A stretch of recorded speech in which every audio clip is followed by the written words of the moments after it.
everything that you do today in working through this list and starting to create a game plan for how you can improve these areas will pay off tenfold, 20-fold, maybe 100-fold when it comes to the point of creating an asset that has value at the end of the day.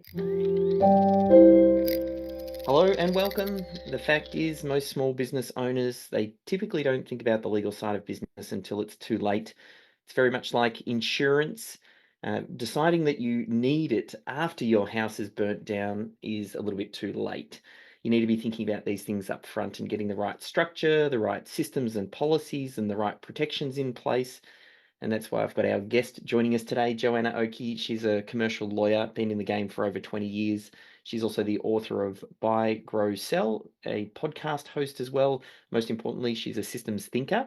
Now, I've already done some work with Joanna on a few different projects, and recently she shared with me this 20-point legal health checklist, and I thought, hey, I would love to share it with you. So that's exactly what we're going to be doing today. We'll give you a simple checklist to ensure that you've got yourself covered from a legal risk perspective, just to make sure that your business keeps going as smooth operations. So, but first things first, I would just like to welcome you to the call, Joanna. Wonderful. Thank you so much. Thanks for having me. I love to talk all things legal, obviously. I know it doesn't seem like a very interesting topic, but and do you know what's not very interesting sometimes for people? Number one, because business owners haven't actually had that first experience where something's gone wrong. As soon as business owners start getting those first experiences, something go wrong from a legal perspective, actually it becomes far more interesting to talk Yeah. about this stuff, work out how things don't go, how to prevent these issues from occurring. But I think the one other thing is quite often businesses see legal stuff as a cost center without, we're not exciting and sexy like how do you grow your business, how to get more leads, how to get more revenue, you know what I mean? But all of this is just so critical for actually that end goal. What do you want to do in the end? You Yeah. building to ultimately sell your business, you're building, what are you building for? What do you want in the future? How do you use this concept of legal infrastructure cleverly to ensure you are building something that you can sell at the end of the day? So it I'm should be more interesting than people think it actually is.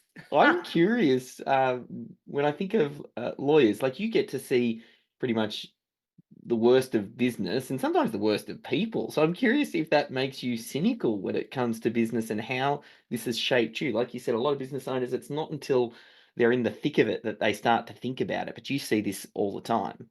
So, like, absolutely 100%. And like I've seen some like really, really sad stories of businesses, when I'm like a real empath, right? So when I see people with these struggles in businesses, particularly if I feel like there's a way it could have been prevented, like I really I get quite impacted by it, but I feel like that's where the opportunity is. And I tell you something else that's sad. It's not just when something happens and creates this sort of like massive issue in the business, a fire that takes the business owner's eyes away from the business, or worst case, they blow themselves up. It's also these businesses that get to the point of exit, and they just don't have an asset that anyone wants to buy, and they've spent all this time, seeing their business as their superannuation. They've Yeah.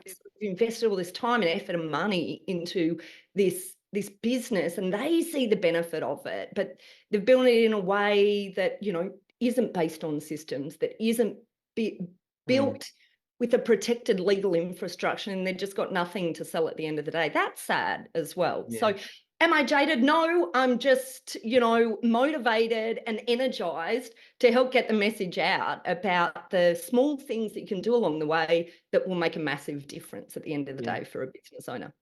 Well, this checklist, I feel like that's right on point for what it's here to do. I'll make sure to pop a link over at the show notes, but they can get it at systemology.com/legal health.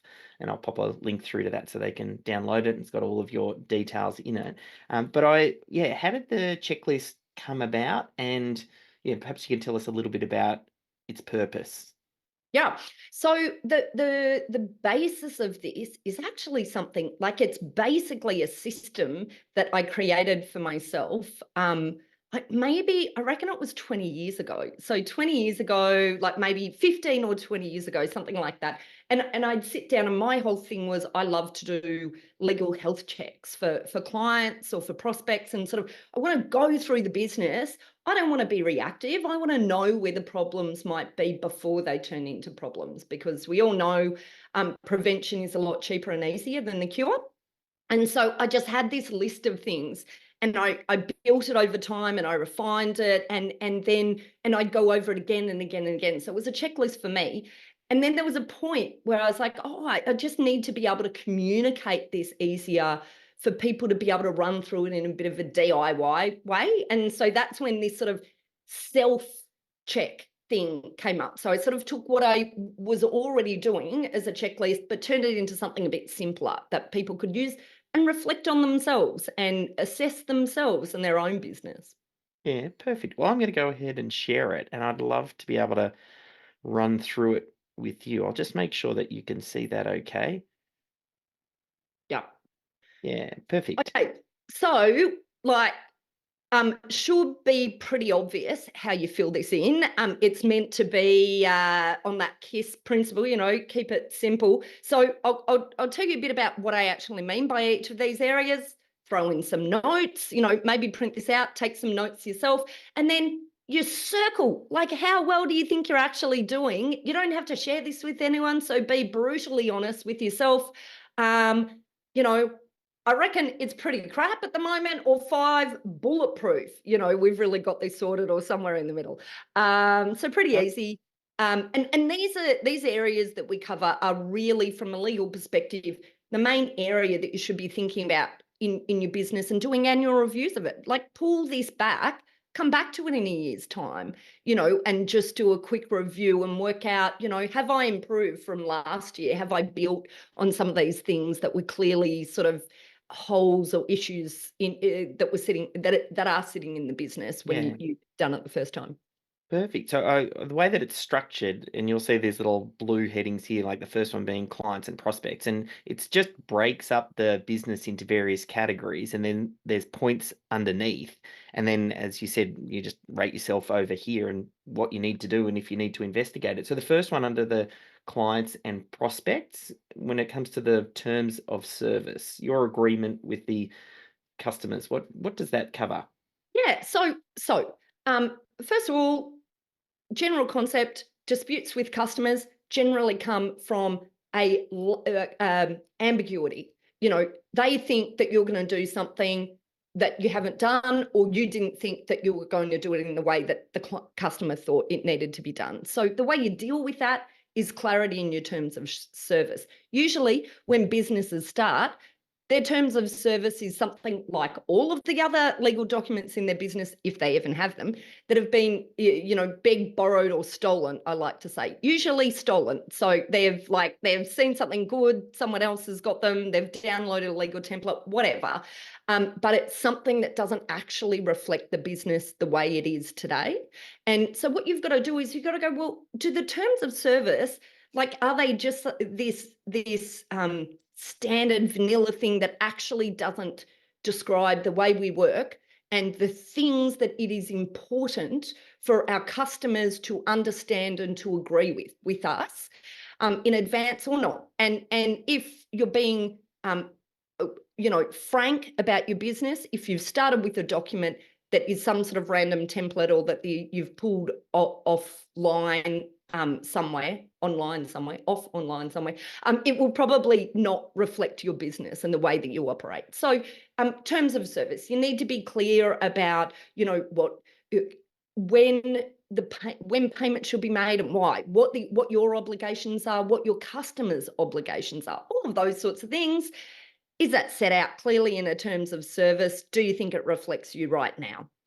Pretty easy, like either yes, no, or somewhere in the middle. Yeah. And is that something like there's terms of service, you might see it in the footer on a website. Sometimes it's Sure. in an agreement that someone might send to the client prior to them starting work or engaging with them. Would Yeah. that cover all of those? Yeah, absolutely, absolutely. That's it. And it can be called things like terms and conditions, terms of sale, terms of trade, terms of service. Might Yeah. have or anything with that heading. That's what we're talking about here. And sometimes in front of it sits a proposal document as well. So you might have different sort of terms in relation to a proposal if things like intellectual property are important to you in terms of ownership of intellectual property. So this is a document that deals with all of that sort of stuff. Yeah, perfect. Would this next one, like it feels like it could also be related with the legislation relating to the customer relationships. Is that Yeah. the Yeah, same or similar? absolutely. And there's I think for one of the most relevant concepts of legislation relating to customer relationships, it relates to the Australian consumer law, which sits in the uh, another bigger legislation. But the whole idea is that and we're talking about your relationship with your clients right here, but there's also later on we'll talk about your relationship with your suppliers, because we flip in that sense in terms of rights and obligations. But the Australian consumer law contains a number of provisions which actually have been going through a bit of change recently as well, and that relates to consumer guarantees. So guarantees that essentially are implied in this relationship between you and your customer, whether or not you provide services or goods. And so it's really important that you understand all of this sort of legislation that relates to your relationship with your customers or your clients, whatever you're calling them, to ensure that, number one, you've not got something in your terms of service that is completely contrary to the legal position. And many businesses do. If you've got a terms of service that you've pulled from somewhere, particularly if that terms of service or terms of trade or whatever it's called was developed many years ago before this new legislation, the changes to this new legislation. So super important that you understand that. Otherwise, you're going to have tricky customers come back at different points, sort of suggesting that you're not compliant with the law, particularly where you use standard form contracts. And almost all of us do. Standard form contracts are those sort of contracts that sit on your website. So say you've got you talked before, Dave, about, terms of service might be that thing where you've got a link at the bottom of your invoice or whatever it is to a website page that have got your terms of service.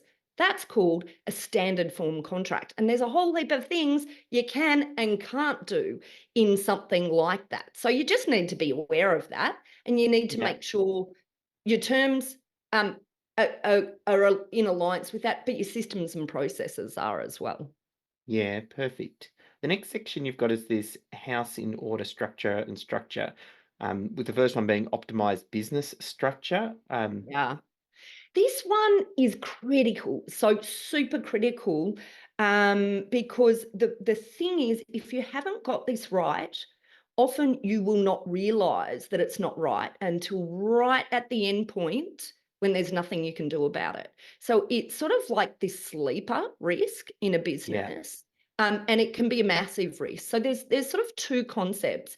One that's legal and one that's less legal. The business structure concept that is particularly related to the legal approach is, how have you protected your assets in relation to your business, and how have you arranged the sharing of the business and the decision making and all of those things with your shareholders, which sort of comes into appropriate structured documentation. So I'll talk about that more in a moment. But the first one, asset protection, there's so many different ways to use business structure to protect an organisation. And as you grow, it can become really important to understand the benefits of simple layering in a business. So moving apart assets from liabilities.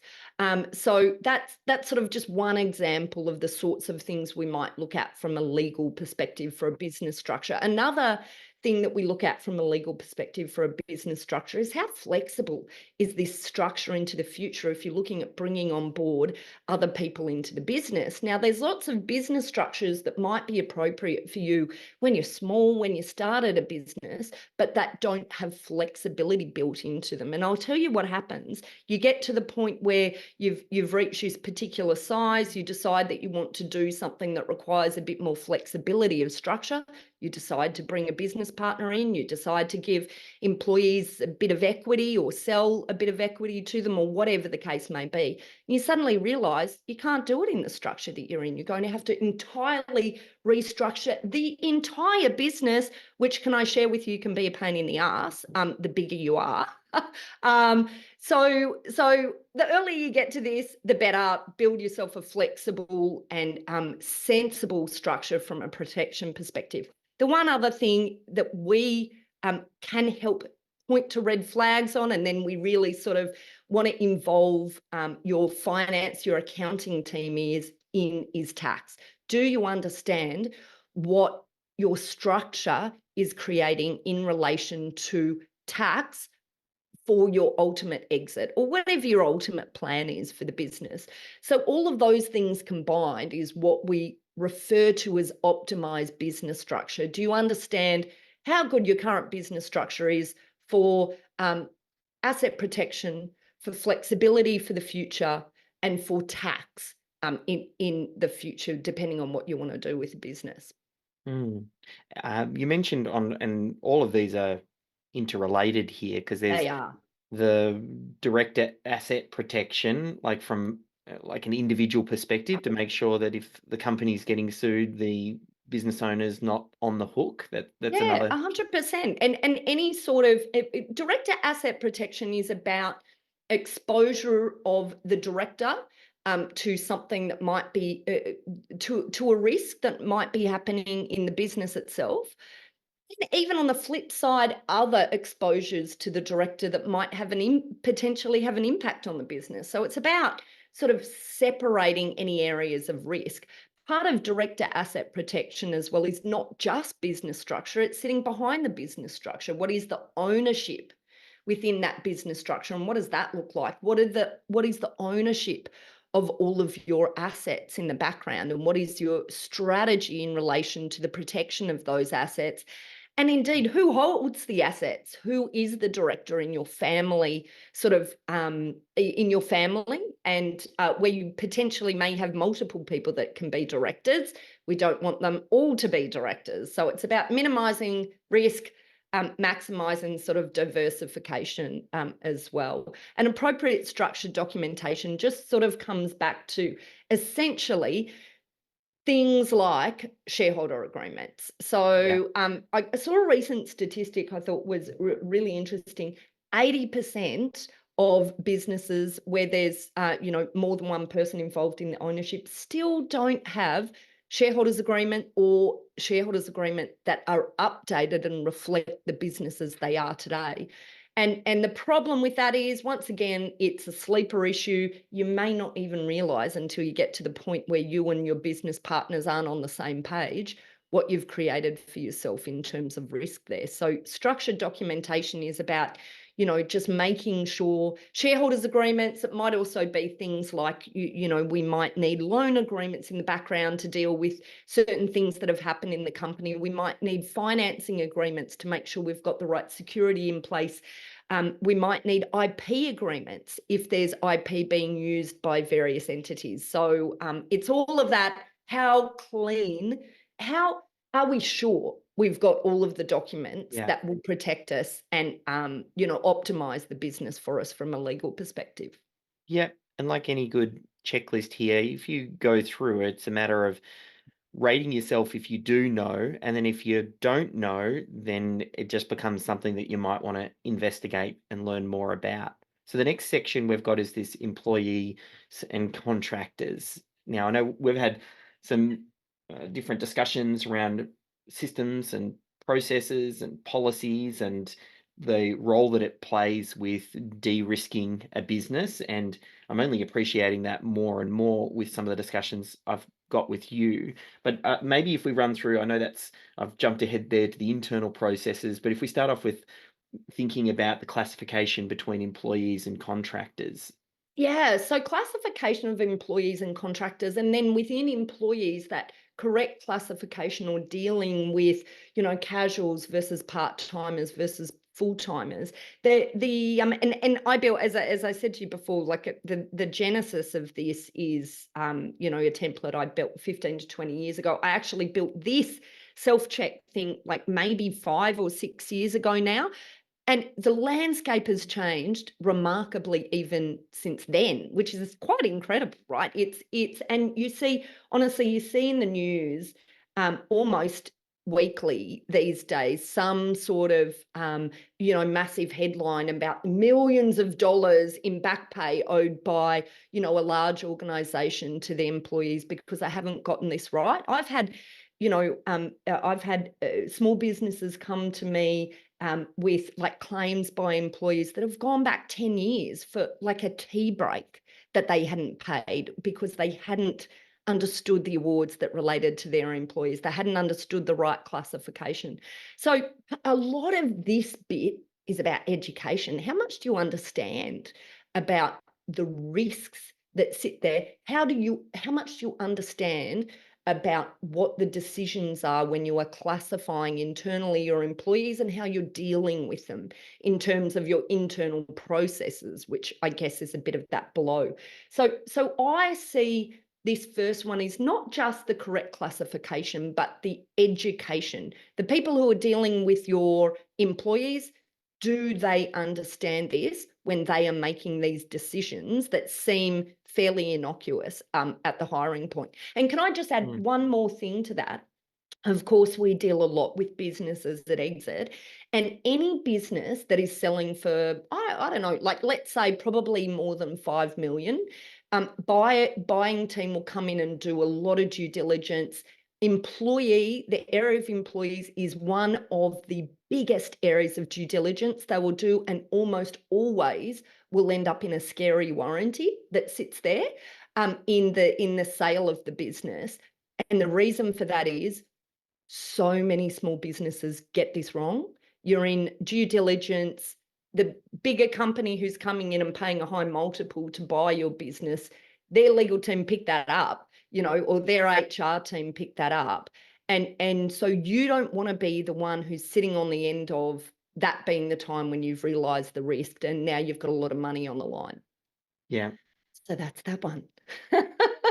That kind of feeds into the next one, because the classification, then having the right agreements and Yeah. templates So for those positions. exactly. Write agreements and templates here. This one's important because back to the big borrow and stolen sort of thing I was talking about in the beginning, employment contracts really are one of those things that people like, here was my employment contract before I set up my business. I'll just use this one as the template. You know, like you see a lot of that around.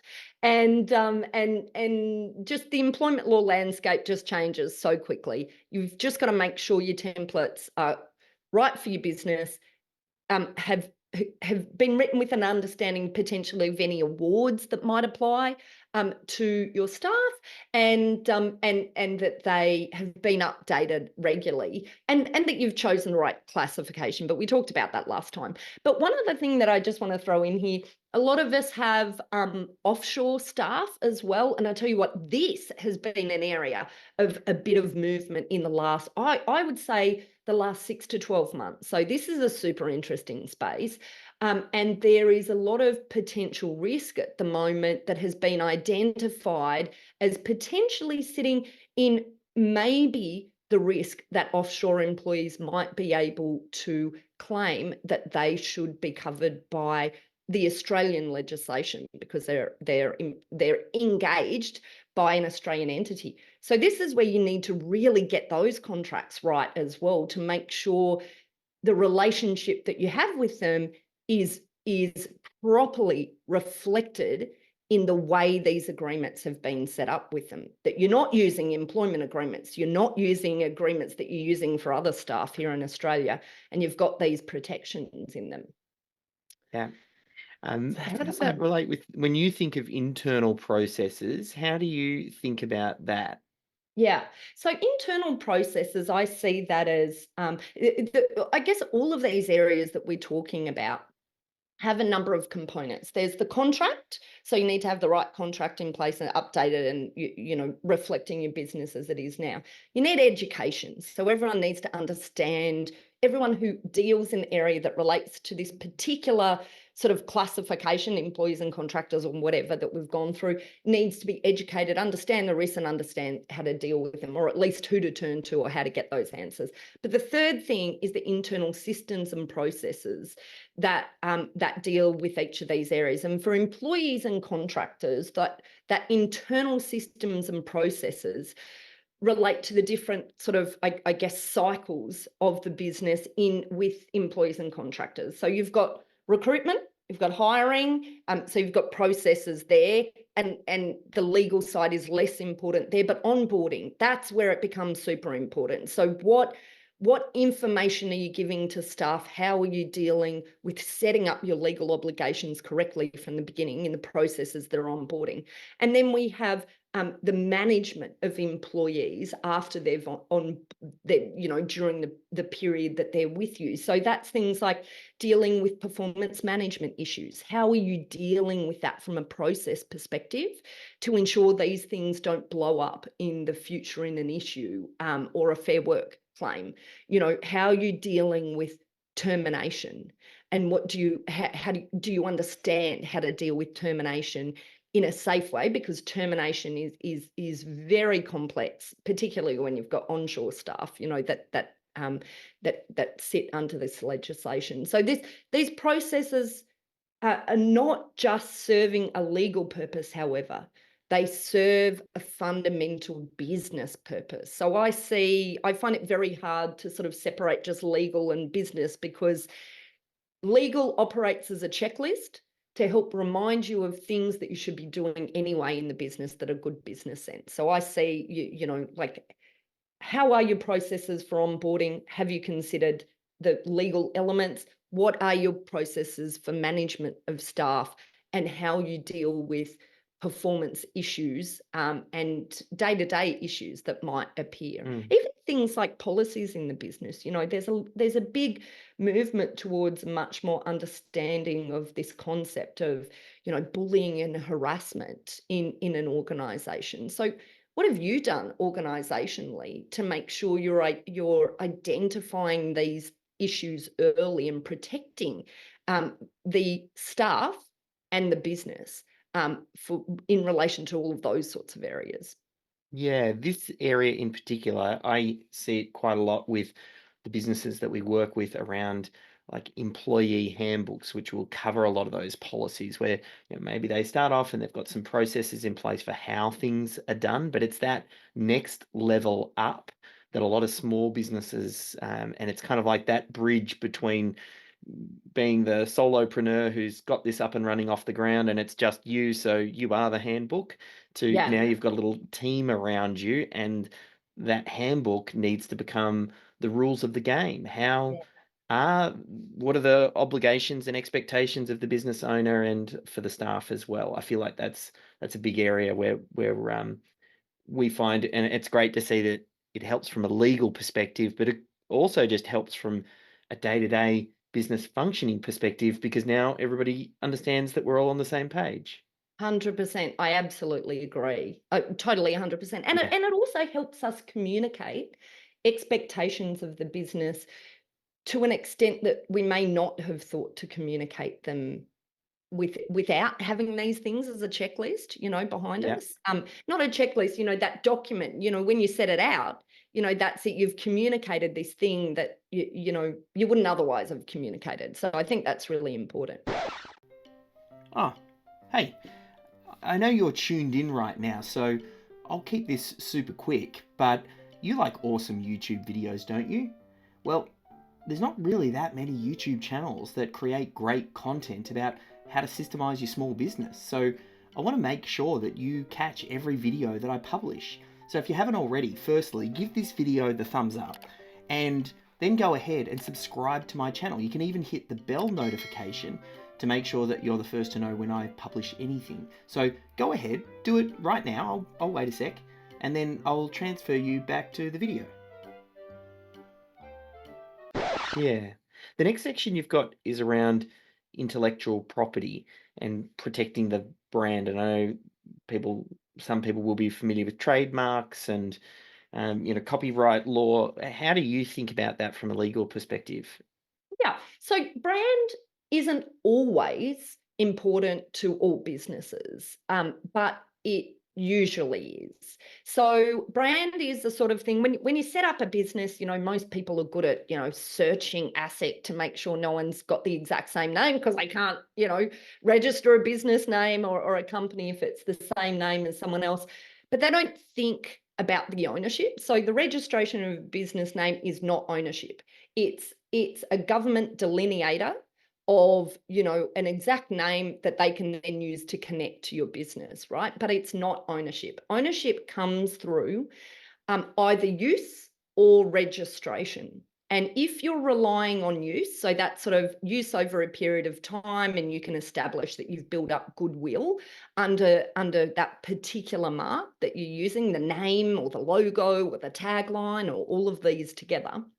Um, the use over time creates a particular type of unregistered right. But if you were ever to try and stop someone from using that mark in the future, you have to go and prove your ownership of that through your development and all of those sorts of things. So a registration of a trademark is actually one of the cheapest business insurances that you can get.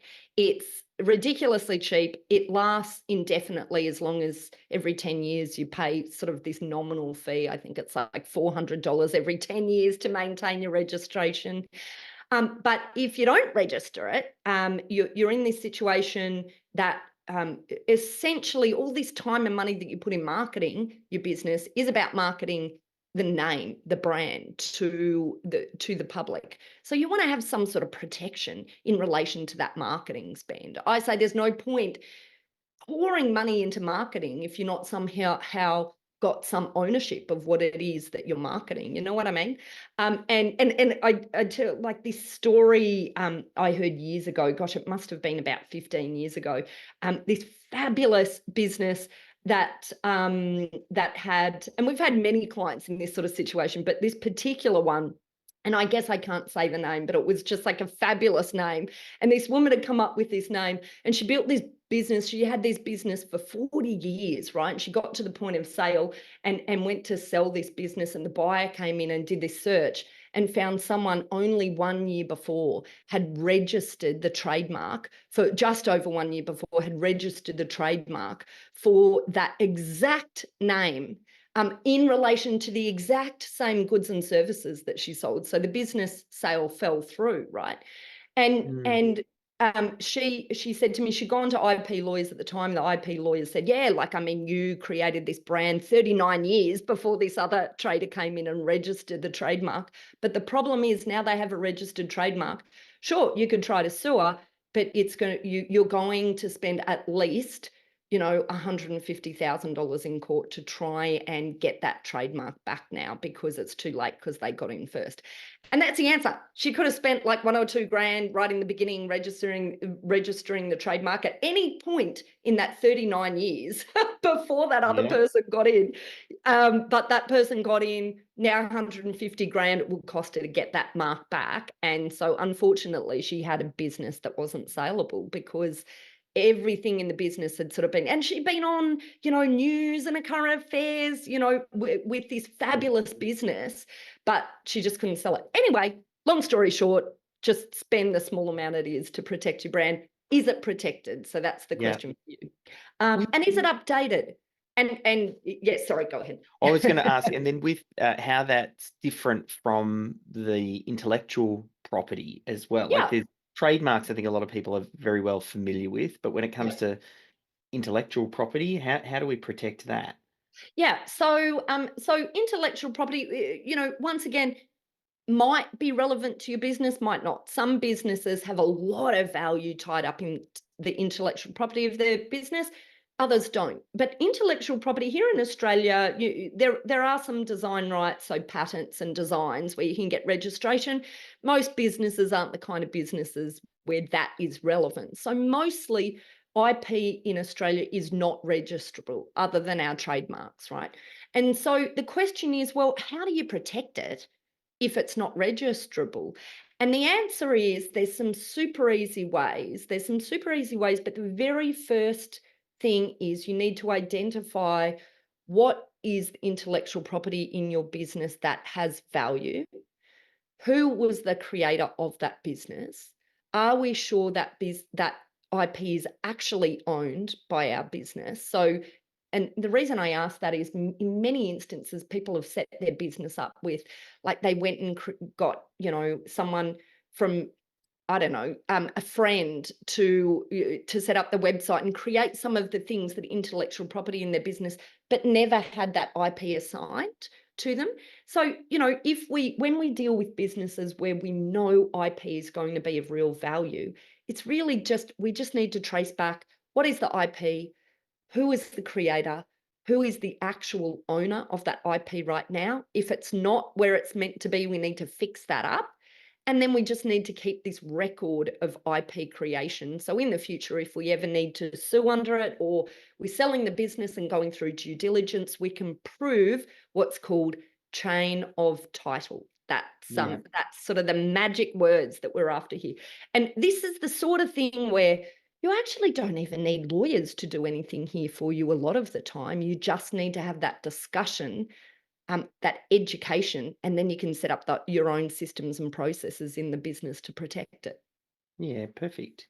The next section you've got is around debt and systems for minimizing the number and amount of incidents outstanding debtors. This is what I loved, and we've had some conversations where we've talked about systems and processes, and one, how they protect you legally. It's kind of, and we touched on it before, it's just part of your day-to-day operations. But having systems and processes in place that deal with these things, it lowers your risk and it makes your business run more smoothly. I just, it always baffles me as to why some business owners don't have these things in place when it's so obvious that it ticks multiple boxes as to why you need it in place.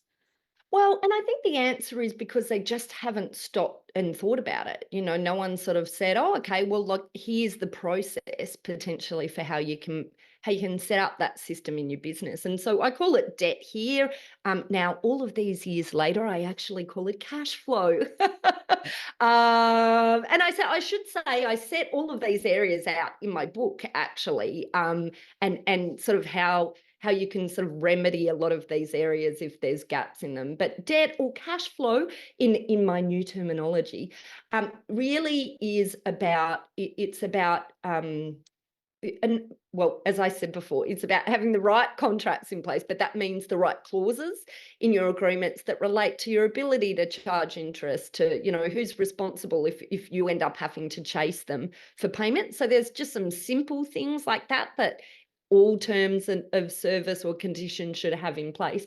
But then it really is about the systems and processes of making sure you're keeping on top of anyone that owes you money, right? So you need to be doing that by you should have a clear system for escalation, a clear system for what is the wording that we're using at any particular point, who this escalates to in the team, what's a simple process for that person who comes in the escalation to, they need their own templates for wording for what they're sending out, because escalation is really important because what happens is, someone hasn't paid a bill.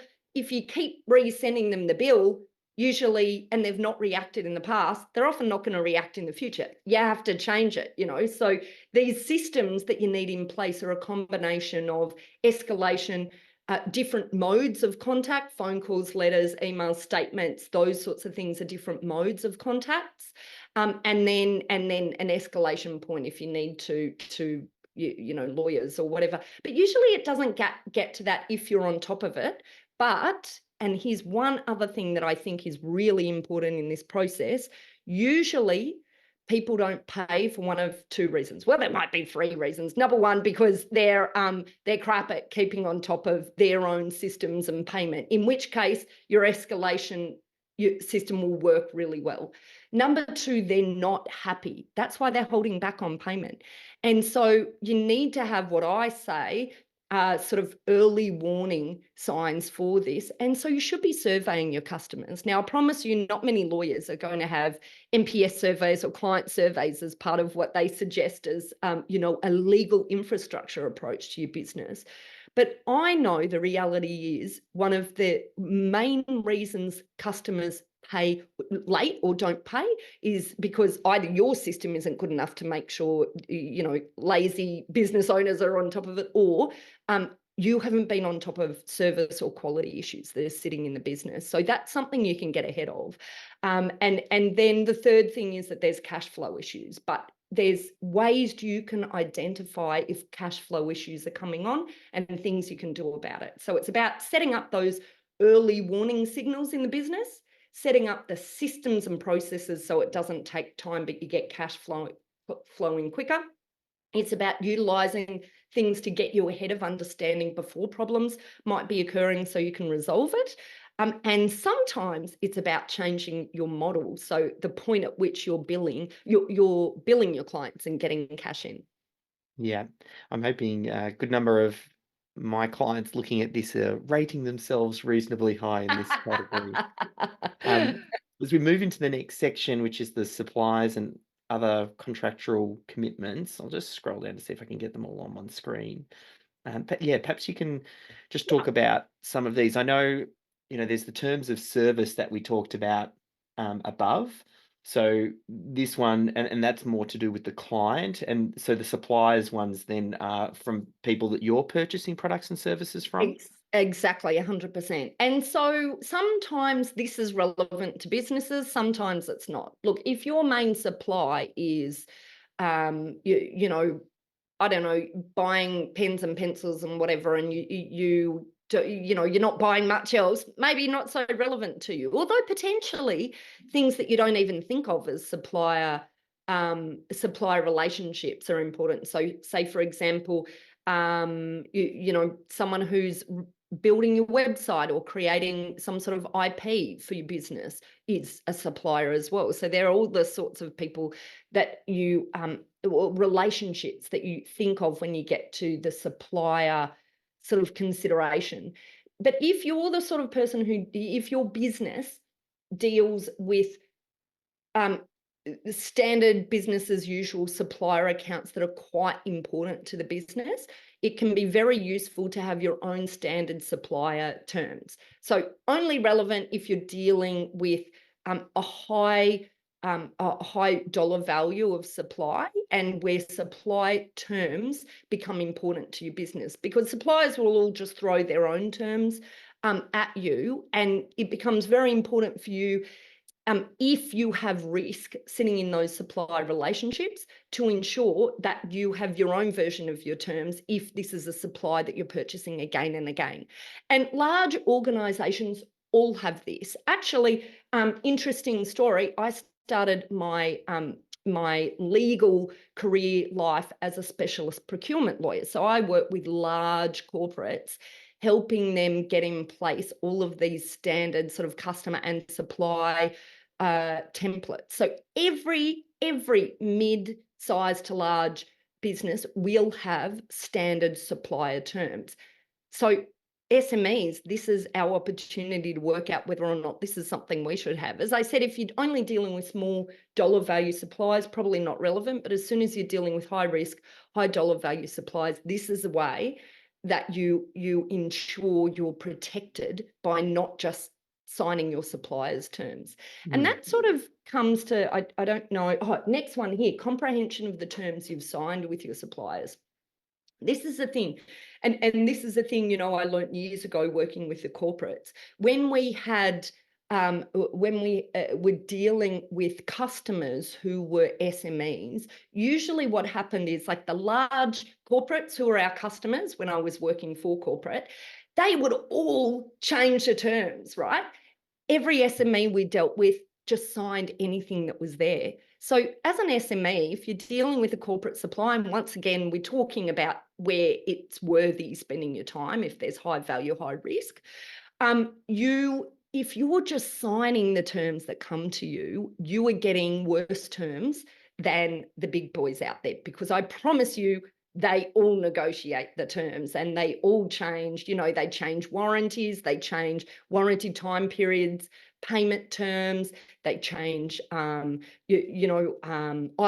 ownership. All of those sorts of things are the classic go-tos. But SMEs, they just don't even realize all of this stuff actually is negotiable, and other businesses are negotiating them. So I think it's really important.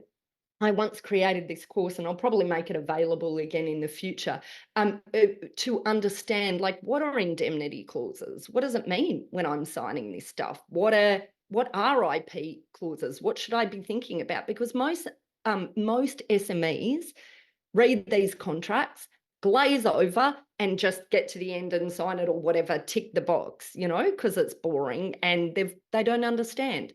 So anyway, yeah, that's that one. I feel like a few of these as well end up getting covered, should get covered, like we mentioned with staff, as part of your onboarding procedure and how a Yeah. business comes in. And equally, when you've got a new supplier, depending on the nature of the business industry and the type of supplier, equally, you would want to have some sort of onboarding process where you're going through this due diligence to make sure that you're signing things correctly and things are correctly set up. And all legal, like whenever I chat with you, I always come back in my head, this is really just about making the expectations very clear up front in all of your different engagements, the areas where there is high risk for confusion or misunderstanding, and just making sure that, well, let's make it clear up front, which then by doing that reduces the risk because now we're all on the same page. Dave, you are 100% right. Ambiguity is what causes disputes. That's like almost, 95% of the time. So you can clear it. If you can clear up the ambiguity right from the beginning, like, that's it. You've helped create that protection around things. And disputes are, every business owner that is scaling a business will come to a point when they have to start dealing with disputes. And disputes are such a time suck and a money suck as well. And the more Mm. you can do in the beginning to ward that off, like, you just have exponential savings of time and money into the future. Yeah. So all of these ones really are just a matter of, does this apply to my business? And Yeah. then what's your level of understanding and how clear do you think it is? And then is it an area that you might need to investigate?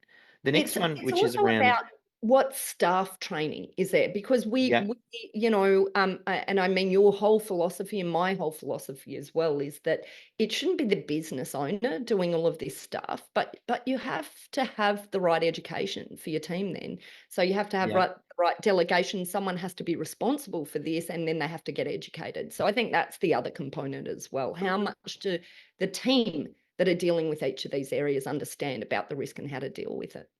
yeah. In this next section, because I imagine educating the marketing team around what they can and can't say and what Yeah. claims they're making, and does that open themselves up? Is that kind of what's covered in this area? 100%. And I think one of the real main risk areas in this is that your marketing is creating a representation that's not true. It's that misleading and deceptive conduct, whether or not anyone ever calls it out like that. And I think having a really clear understanding, well, understanding of what you can and can't do from a spam perspective, how do you get Yeah, consent in marketing, and all of that stuff is important. But what is particularly important, and the website terms, a lot of this website terms become particularly important for businesses that might have, like membership sites or businesses where the website terms are really key to protecting intellectual property in the business. So that's where that becomes particularly important, I think. But the overarching thing from a marketing perspective is a really clear understanding of, what you can and can't do from a misleading and deceptive sort of standpoint. Not because businesses are likely to, although actually, can I just say, the majority of litigation, where there is a contract dispute, will end up arguing misleading and deceptive conduct as the main head of damage. And that's because the heads of damage under that are a lot greater than under, and it's sort of easier to argue than a contract breach. But misleading and deceptive conduct is actually perhaps one of the least understood and the most litigated areas in issues in a business, sort of outside of employees and those other business relationships. So there you go. Everyone should be aware of what it means, and just,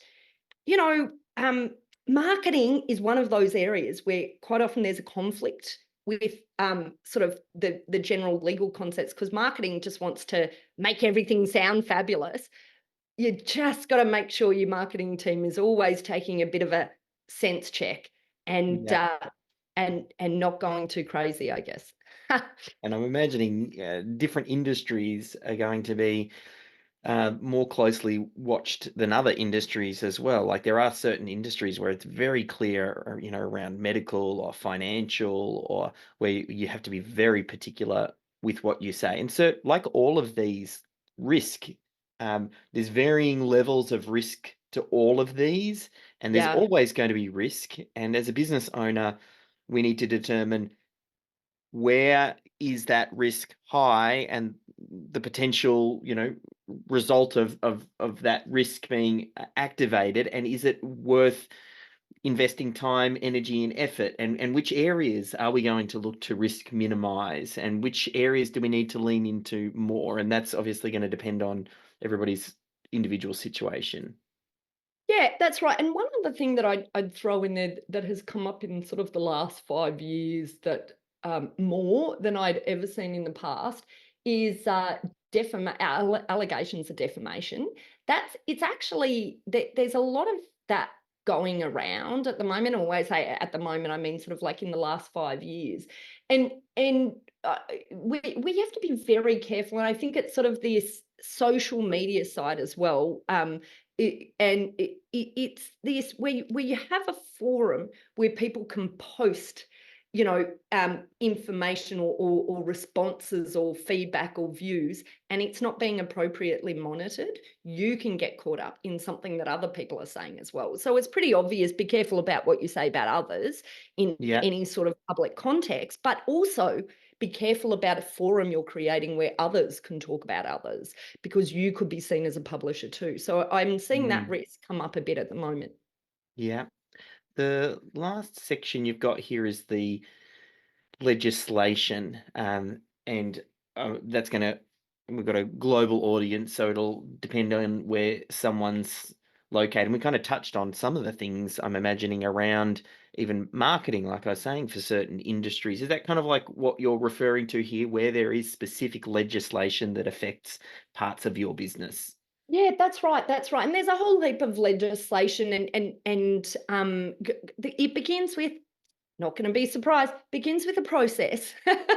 And part of that is a process of education as well. It's about ensuring that the right people within the business have access to relevant, current information about all of the legislation that affects all of their particular areas. So, for example, we talked about the changes in the consumer law that have recently come out. So you have to make sure that you've got people who are customer facing, are across those changes in consumer law. But you also have to ensure that you as a business have access to understanding what the legislation is that's relevant in each of those areas, and someone who's keeping on top of what legislation will be relevant to each of the different divisions of the business.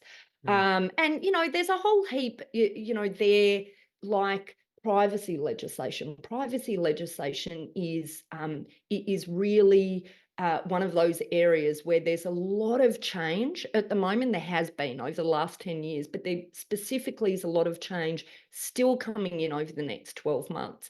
And here in Australia, the Privacy Act isn't relevant to all businesses under 3 million. It's relevant to some businesses as they deal with, depending on what industry they're involved in. But when businesses grow, they sort of forget, well, I've just hit this mark where maybe that wasn't relevant to me, but it is now, where the business is, or maybe might be in the next year or two as I plan for growth in the business. And that's just one bit of legislation. There's this sort of legislation, across the board. And you don't want to be sitting there as a business owner, sort of lying in bed at night thinking, oh God, what legislation might be there that I'm not aware of? But you just need a process that's in place to ensure that you're getting the right information regularly, and that, people in your team that are responsible for those areas are getting educated. Yeah. I think the hardest bit with approaching the legal side of business for business owners is knowing when should they be putting their attention on certain areas and when should they be thinking about this. I mean, we mentioned it right at the start.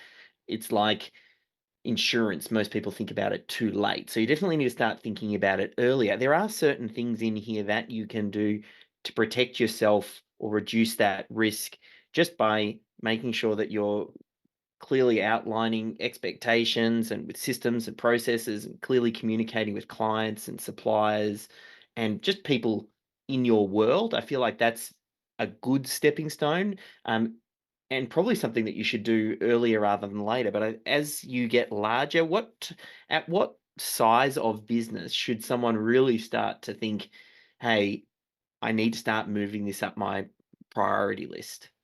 Yeah, yeah. I think so I think there's a few points. Once you've hit sort of that 1 to 2 million in revenue, that's usually an indicator, or that sort of 6 to 10 staff level, that's the indicator that you really need to get serious about at least understanding where the risk is sitting in your business. Like so the general rule that I work by is when you've built something that has a value, once you've built that thing that has a value, that has enough income coming in to create an asset that you want to protect, you need to think about all of those steps of protection. Now, I know, like,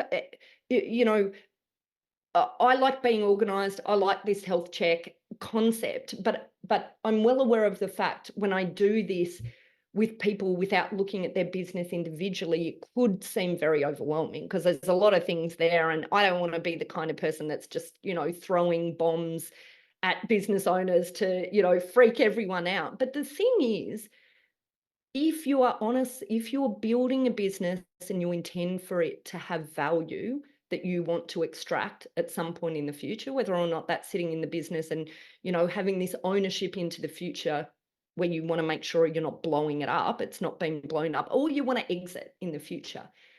Everything that you do today in working through this list and starting to create a game plan for how you can improve these areas will pay off tenfold, 20-fold, maybe 100-fold when it comes to the point of creating an asset that has value at the end of the day.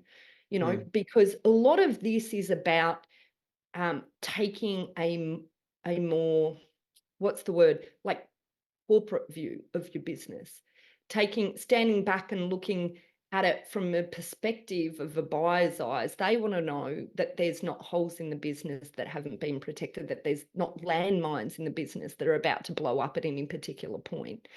And a business that is organized, systemized, and protected from a legal perspective. Obviously, I know you talk about the other general systemization, but it is one, I promise you, will have is far more likely to have true value at exit, because I see it every day. We deal with hundreds and hundreds of businesses every year that exit. And the difference between those businesses that have value and those businesses that don't are the business owners who have been able to reflect on what is that value in the business and how am I protecting it and how am I making it something that's transferable in the future. And the transferability, a lot of that is the systems and processes you talk about, Dave, right? Yeah. That's fundamental. But from a legal perspective, you also need to be thinking in that way. Yeah, definitely. Uh, Less risky businesses are worth more to people acquiring them. So I think this checklist 100%. is going to go a long way to help people. I'll include the link over at systemology.com/legal health, and it'll take them straight to this doc. But people can also head over to aspectlegal.com.au, and all of your details are at the bottom of the checklist as well. So if they want to ask some questions or get some extra help, I know you have lots of different resources, and you've got your book, which I've mentioned a few times to our audience, with the Buy, Grow, Exit. So I don't know if there's any final words, or yeah, just wanted to say a big thank you for sharing the checklist today. Well, thanks so much for having me. I just like nothing brings me more joy than seeing business owners who been able to create, a business where they've been able to create this infrastructure that then has value to someone else to purchase in the future. But nothing makes me more sad than seeing these issues that can happen in a business blow the business up, and that's Yeah. I deeply just want these business owners who work so hard. We all do. Like, I'm a business owner, I understand how hard we work as business owners. You just want to make sure you're putting the right steps in place so that A, you don't blow yourself up, but also B, you're just not diverted from that core growth that you're after by having to deal with constant fires because you've not had this sort of prevention system in place. So that's it. That's my part Yeah, enough. perfect. Well, people can get started. I feel like this checklist is a great starting point. So thanks again, Joanna. Wonderful. My absolute pleasure. Thank you.